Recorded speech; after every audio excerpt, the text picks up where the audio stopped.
si Simon. Isa akong may impluwensyang alahero. Matalino sa pagbibigay ng saloobin ukol sa pagpapalalim ng ilog Pasig. Ako ay mapaghamon, tahimik, may mataas na kaisipan.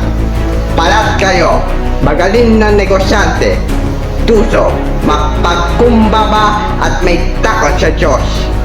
Ako ay isang tipikal na tao na saktan at uhaw sa hustisya. Nais kong makaganti sa mga mapang-aping praile, ngunit hindi na isa katuparan mag-isa. Ako si Simon, ang pangunahing tauhan sa El Filibusterismo.